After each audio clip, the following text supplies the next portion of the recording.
Hello everyone, good morning. কেমন আছো তোমরা সবাই? আশা করছি তোমরা সবাই খুব ভালো আছো, আমিও ভালো আছি। আমার নতুন একটি ব্লগে তোমাদের অনেক স্বাগত, অনেক ভালোবাসা। আজকে হলো বুধবার, এখন বাজে সকালে 10:30 পৌনে 11টার মতন। তো মেয়েকে চলে গেছে স্কুলে, ও চলে যাওয়ার পর দেখো আমি ঘরের কাজকর্ম শুরু করে দিয়েছি। আজকে ভাবলাম ঘরের ঝুলটা ঝাড়বো, তার জন্যই সব কিছু পরিষ্কার করা শুরু করে দিয়েছি। এদিকে ঝুল ঝাড়ু দিয়ে ঘরের ঝুলটা ঝেড়ে নিয়েছি, আর এদিকে ঝাঁটা দিয়ে ভালো করে ঝাড় দিয়ে পরিষ্কার করা শুরু করে দিয়েছি। চলো এখন থেকে আমার ভিডিওটা শুরু করলাম, তোমরা সবাই দেখতে থেকো আর পাশে থেকো। দেখো ওইদিকে জানলাটা ঝাড় দিয়ে চলে এসেছি সানসেটটা পরিষ্কার করতে। সানসেটটা প্রচুর পরিমাণে ধুলো জমেছে, তো সেটাও পরিষ্কার করে নিচ্ছি। তো চলো কাজবাজগুলো শুরু করলাম, জানি না কখন শেষ হবে। কাজবাজ শুরু তো করে দিলাম, শরীরে এতটুকু এনার্জি আজকে নেই, তো জোর নেই, কি করব জানি না। তবুও এত অগোছালো, এত নোংরা সারা বাড়িঘর যে আমি আর পরিষ্কার না করে থাকতে পারলাম না। আর সামনে যেহেতু পুজো আসছে, ভাবলাম পুজোর আগে আগেই একবার পরিষ্কার করে নিই, পরে আর একবার ঝুল যদি হয় তাও ঝেড়ে নেব হালকার উপর থেকে। এটা আজকে ডিপ ক্লিন করে দিই, তার জন্য ভালো করে সব বাড়িঘর পরিষ্কার করতে লেগে গেছি। মেয়েকে খাইয়ে দাই স্কুলে পাঠিয়ে দিয়েছি, ও তো সেই 2টোর সময় ছুটি, তার আগে যদি হয়ে যায় ভালোই হবে। আর এদিকে আজকে রাধা অষ্টমী আছে, রাধা অষ্টমীর পুজো দিতে হবে আমাকে, সেই দিকেও পুজো টুজো করতে হবে, তার জন্য তাড়াতাড়ি কাজগুলো সব করে নিচ্ছি। আর বাড়ির বুধবার আছে, তাই ভাবলাম ঘর ঝুড়টা আজকেই ঝাড়া যাক। আর অনেকটা কাচাকুচি করতে হবে, সেগুলোও নামাতে হবে। পর্দাগুলো ভাবছি সব কেচে দেবো, সেগুলোও একবারে ঘরের ঝুলটুল ঝেড়ে কেচে দেবো। এদিকে দেখো সানসেট পরিষ্কার করা হয়ে গেছে, এখন আলমারির ওপরটা পরিষ্কার করে নিচ্ছি। আলমারি তো কয়েকদিন আগেও পরিষ্কার করেছি, এত পরিমাণে ধুলো জমে তোমাদের কি বলবো। দেখো বন্ধুরা, এখন ওই ড্রেসিং টেবিলের ওপরটা পরিষ্কার করে নিচ্ছি। ড্রেসিং টেবিলের ওপরটা তো ভীষণ নোংরা হয়ে আছে, ধুলো পড়ে একদম সাদা হয়ে গেছে, কালো ড্রেসিং টেবিল বোঝাই যাচ্ছে ক্যামেরাতে। তো সেইটা এখন ভালো করে পরিষ্কার করে নিচ্ছে, আর ফটোগুলোও ভালো করে মুছে নেব। তো দেখো ভালো করে মুছে নিয়েছি পরিষ্কার করে। আর ড্রেসিং টেবিলটাও প্রতিদিনই বলতে গেলে আমার পরিষ্কার করা হয়, কিন্তু এই ওপরে প্রতিদিন করা হয় না, কিন্তু নিচের সাইডগুলো ভালো করে প্রতিদিন পরিষ্কার করে নিই, যেহেতু কালো তো ধুলোটা বেশি পড়ে তার জন্য। তো চলো এই পরিষ্কারগুলো করে নিয়ে এরপরে ঘরের ঝুলগুলো ঝাড়া হয়ে গেছে, এখন শুধু ঘরটা ঝাড় দিয়ে মোছা বাকি। শুধু মুছলেই হবে না, ঝাড় দিলে হবে না, এই যে ধুলো পড়েছে যেই সব জায়গাগুলো ভালো করে পরিষ্কার করে ডলে ডলে তুলতে হবে। আর একটা শ্যাম্পু দিয়ে শ্যাম্পু গুলে একটা বালতিতে করে সেগুলো আমার করতে হবে। আর এখন ওগুলো করার পর বেড কভারের বালিশের কভারগুলো খুলে নিচ্ছি, এগুলোও ভাবছি কেচে দেবো একবারে। ঘর যখন ঝাড়ছে এই নোংরাগুলো পেতে আর লাভ নেই, এগুলো তাই খুলে ফেলে নিচ্ছি। চলো এগুলো খোলা হয়ে গেছে, এবার এগুলো চেয়ারটার উপর সব নামিয়ে এবার বেড কভারটা তুলে খাটটা ভালো করে ঝেড়ে নেবো। ঝেড়ে তারপর ওই দিকের কাজে যাব। এদিকে এই বালিশগুলো সব চেয়ারের উপর রেখে দিলাম, আর এই বেড কভারটা তুলে নিচ্ছি। নিয়ে খাটটা ভালো করে ঝাড়বো। খাটের উপর কিন্তু আর একটা বেড কভার পাতা আছে পুরনো, এটা পেতে রাখি যাতে ধুলো কম হয়, এই পেতে রেখেছি। এবার এই খাটটা ভালো করে ঝেড়ে নিচ্ছি ঝাঁটাটা দিয়ে। এরপরে ওই বালিশ যা আছে পুতুল সেগুলো খাটের উপর সব তুলে দেবো। এই কাজগুলো করতে করতে আমার অনেকটা বেলা হয়ে যাবে, আমি বুঝতেই পেরেছি যে আমার অনেকটা লেট হবে। এদিকে রাধা অষ্টমীর পুজোটা তাড়াতাড়ি দেওয়া দরকার ছিল, কিছু করার নেই। আজকে এতটা পরিষ্কার না করলেই হতো না, বুধবার আছে আর বৃহস্পতিবার করা যাবে না, তার থেকে ভালো আজকেই করে দিই। ওদিকে ঝিমঝিম করে বৃষ্টি পড়া শুরু করে দিয়েছে, আমি ভাবলাম যে রোদ উঠলে ভালোই হতো, একটু শুকনো শুকনো ওয়েদার হতো, পরিষ্কার করলেও হতো। এদিকে খাটের তলাটা ভালো করে পরিষ্কার করে নিয়ে ওগুলো বের করে এনেছে। মেয়ে এত পরিমাণে খাটের তলাটা নোংরা করে তোমাদের কি বলবো, ওর যত জিনিস নোংরা সব ও খাটের তলায় ফেলবে, সেগুলো ঝাড় দিয়ে বের করেছে। আর আসনটাও বাইরে থেকে নিয়ে ভালো করে ঝেড়ে এসেছি। তো চলো এই নোংরাগুলো সব একদম বাইরে ফেলে দেবো, ভালো করে দরজার কোণা টোনা সব কিছু ভালো করে ঝেড়ে নিচ্ছি। সানসেটের ওপর দিয়ে অনেক ধুলো ময়লা পড়েছে, সানসেটটা এত পরিমাণে ধুলো হয় তোমাদের কি বলবো। সানসেটের ওখানটা ঝেড়ে ঝেড়ে পড়েছি, পরে একদম জল দিয়ে একটু মুছে নেবো, তাহলে ধুলোটা একটু কম লাগবে। ঘরটা ঝাড় দেওয়া হয়ে গেছে, ভালো করে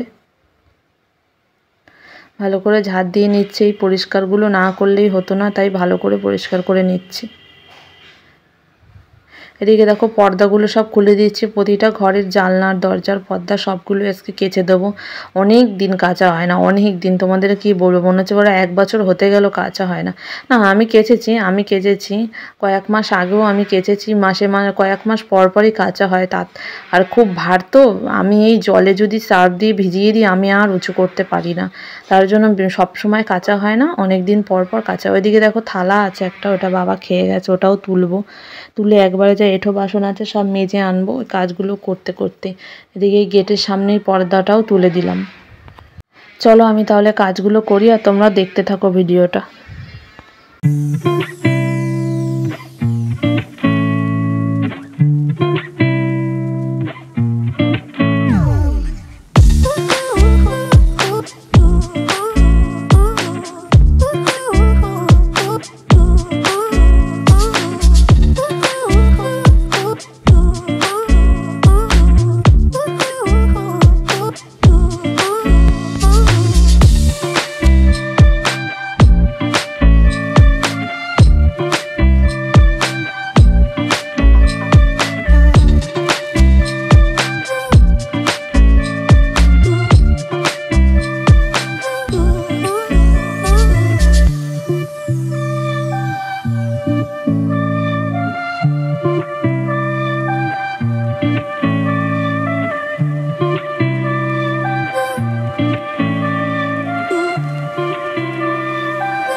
দেখো বন্ধুরা, সানসেটের উপর যে পুতুলগুলো বা ঠাকুরগুলো ছিল সেগুলো ভালো করে পরিষ্কার করে নিচ্ছি। প্রচণ্ড ধুলো পড়ে একদম কালো হয়ে গেছিলো। আর রাধাকৃষ্ণ আছে, ওখানে শিব আছে, তারপরে জগন্নাথ আছে, তো সব রকমের ঠাকুরই আছে। ওগুলো সব মাটির, আর রাধাকৃষ্ণটা মনে হয় পাথরের। আর ওদিকে দু একটা পুতুলও আছে, সেগুলো মুছে রেখে দিলাম একবারে। তো চলো এই কাজগুলো পরে নিই, তোমরা দেখতে থাকো ভিডিওটা।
দেখো সব কিছু পরিষ্কার করে এসে ঝাড় দিয়ে জানলাগুলো ভালো করে ডলে নিচ্ছি। জানলাগুলো প্রচুর পরিমাণে নোংরা হয়েছে। আর এগুলো শ্যাম্পু জল দিয়ে ডলছি, শ্যাম্পু বালতিতে গুলে সেই জল দিয়ে কাপড় টাপড় দিয়ে ডলছি। এদিকে আলমারিটাও ডলে নিচ্ছি একটুখানি ওপর ভিজে ন্যাকড়া দিয়ে ডলছি, জানি না কি হবে, তবু একটু ভালো করে একটু ডলে নিলাম এদিকে আলমারিটা। আর দেখো এই বাইরে যে জানলা আছে, জানলাটাও ভালো করে ডলে নিচ্ছে। আর বা জানলার এখানে যে ইটা আছে সেটাও ভালো করে ডলে নিচ্ছি। এখানে মেয়ে খেলনা টেলনা সাজিয়ে রেখেছিল, নোংরা হয়ে গেছে। এদিকে শোকেসটাও ভালো করে ডলে নিচ্ছি। শোকেসের উপরে ভালোই ধুলো জমেছে। এইখানটায় ওপরেও ঠাকুর আছে, ঠাকুর দুটোকে মেয়ে রেখেছে, জানি না মা কি করবে। এটাও ভালো করে সামনেটা ডলে নিলাম। এদিকে মার ঘরে চলে এসেছি, মার ঘরের জানলাগুলোও খুব নোংরা হয়েছে, সেগুলোও ডলে নিচ্ছি।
এদিকে দেখো ফ্যানটা পরিষ্কার করবো বলে এসেছি। ফ্যানটা তো সাদা কালার, প্রচণ্ড পরিমাণে নোংরা হয়, একটু ভালো করে ডলে ডলে পরিষ্কার করে নিচ্ছি। প্রায়ই পরিষ্কার করা হয়, আর যখন নোংরা হয় ফ্যানের হাওয়াটা কমে আসে, তো পরিষ্কার করার পর আবার হাওয়াটা জোর হয়ে যায়। তো চলো, সাদা কালারের ফ্যানটা ভালো করে ডলে না নিলে, পরিষ্কার না নিলে ভালো লাগে না দেখতে। তো আজকে আর আমি ভালো করে ডলতে পারিনি, জানি না হাতটা প্রচণ্ড যন্ত্রণা করছে, উঁচু করে ডলতেই পারছিলাম না। যেটুকু সম্ভব হয়েছে সেটুকুই ডলেছি, আর বেশি একটা ডলতে পারিনি। এদিকে চলে এসেছি সানসেটটা ভালো করে ডলে নিতে। তো সানসেটের ওই ভিজে ন্যাকড়া দিয়ে ভালো করে ডলে নিলাম সানসেটটা প্রায় প্রচুর পরিমাণে ধুলো হয়।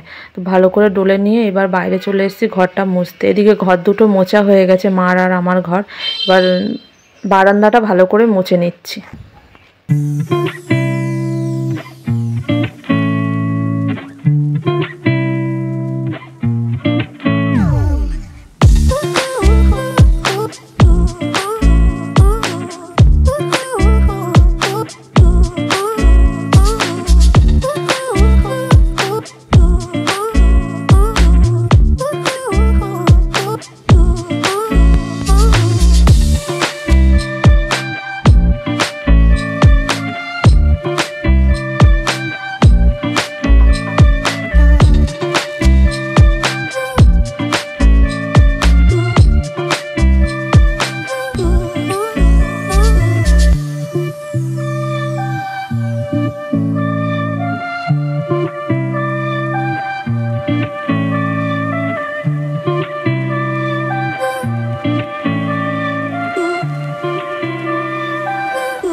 চলো, ঘরগুলো মোছা হয়ে গেছে, সুন্দর করে মুছে নিয়েছি। এবার এখানে যে নোংরাগুলো আছে সেগুলো ছাঁটা দিয়ে ভালো করে ঝাড় দিয়ে নিচ্ছি।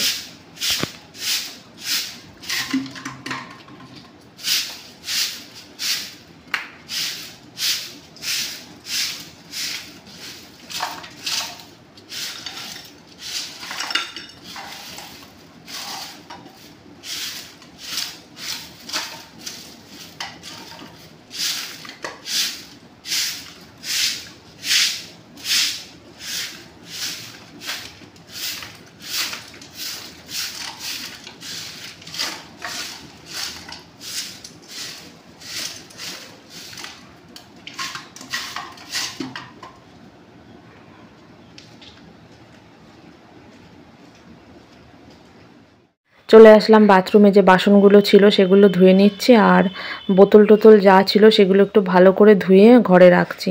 ওই বোতলটায় অনেক দিন ধরে জল ভরা ছিল, সেটা পরিষ্কার করা হচ্ছিল না, সেটা ভাবলাম ভালো করে ধুয়ে জল খাওয়ার বোতল, জলের জগটা ভালো করে ধুয়ে ঠুয়ে নিয়ে তারপর ঘরে রাখবো। এই আর বাসন বেশি একটা নেই, দু একটা বাসন। মেয়ের স্কুলে গেছিলো সেই ভাত খাওয়ার থালাটা, বাবা যে একটা খেয়ে গেছে ওই থালাটা, আর চায়ের হাঁড়িটা, এইটাই মাজা হয়ে গেছিলো। কালকে রাত্রে এঁটো বাসন সব মাজা হয়ে গেছিলো, তার জন্য সকালবেলা বেশি একটা বাসন নেই। এই যে এই কটা বোতল ধুয়ে নিলাম, এবার ওই বাসনগুলো মেজে নেব।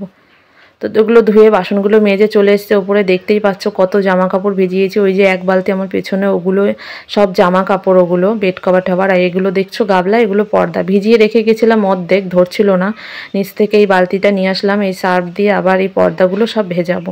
আর এই আসনগুলোও ভালো করে ধুয়ে দেবো।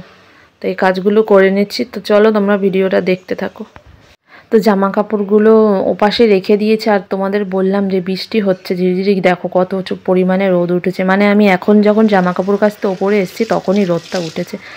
চলো কাচছি আর মেলছি পর্দাগুলো, পাপোশগুলো আগে ধুয়ে দিলাম ভালো করে। এবার পর্দাগুলো আগে কেচে দেবো, তারপরে জামা কাপড়গুলো কাচবো। তো পর্দাগুলো ভালো করে ধুয়ে নিচ্ছি, আর পর্দাগুলো আমি উঁচুই করতে পারছিলাম না, আমার হাত দুটো ব্যথায় ছিঁড়ে যাচ্ছিলো। আর এদিকে রোদের তেজ, তো কি করব তাড়াতাড়ি করে, আর এই ওপরে এই কলটা থেকে পরে একদম জল আসছে, আর নিচে মোটরটা চালিয়ে দিয়ে এসেছি যাতে জলটা তাড়াতাড়ি পড়ে। দেখো মোটরের জল ভরে গেছে, সেখান থেকে জোরে জল পড়ছে, সেই জলে তাড়াতাড়ি করে জামা কাপড়গুলো ধুয়ে নিয়েছি। চলে এসেছি পুজো দিতে। তো দেখো স্নান করে একবারে মাথা টাথা শ্যাম্পু করে এসেছি আর পুজো দিয়ে নিচ্ছি। আর ফোনের মেমোরি ফুল হয়ে গেছে বলে বেশিরভাগ ভিডিও ক্লিপ ওঠেনি, বন্ধ হয়ে গেছে। তো চলো ভালো করে 5 রকমের ফল এনেছিল, 5 রকমের মিষ্টি এনেছিল, সব সাজিয়ে গুছিয়ে দিয়েছি। ফলটা ভালো করে কেটে সাজিয়ে দিয়ে পুজো দিয়ে নিচ্ছি। আর এদিকে একটু ধূপধুনো দিলাম আজকে, আর ওদিকে গান হচ্ছে, তো ঠাকুরের একটু গান চালিয়েছি। আর রাধা অষ্টমীর দিন পুজো দিতে দিতে অনেকটা কাজকর্ম করে আস্তে আস্তে অনেকটা দেরি হয়ে গেল, তবুও ঠাকুরকে পুজো দিয়ে নিলাম। আর ফুল নেই একটাও, আর ওকে বলেছিলাম ফুল আনতে, একদম ভুলে গেছে ফুল আনতে। এখন বাজে ওই 3টে মতন দুপুর, তো আর এখন কোথায় ফুল পাবো? যা ফুল ছিল তুলসী পাতা বেলপাতা এই দিয়ে দুব্বো, এই দিয়ে ঠাকুরকে পুজো দিয়ে নিলাম। ওদিকে মেয়েও স্কুল থেকে বাড়ি চলে এসছে। চলো তাহলে আজকের ভিডিওটা এখানেই শেষ করে দিচ্ছি। তোমরা সবাই খুব ভালো থেকো, সুস্থ থেকো। কালকে দেখা হবে নতুন একটা ভিডিওর সাথে। আর ভিডিওটা বেশি বড় করলাম না, আর কালকে দেখা হবে নতুন একটা ভিডিওর সাথে। আজকে কাজকর্মগুলো তোমাদের সাথে শেয়ার করলাম, কীরকম লাগলো অবশ্যই কমেন্ট করে জানিও। টাটা সবাইকে।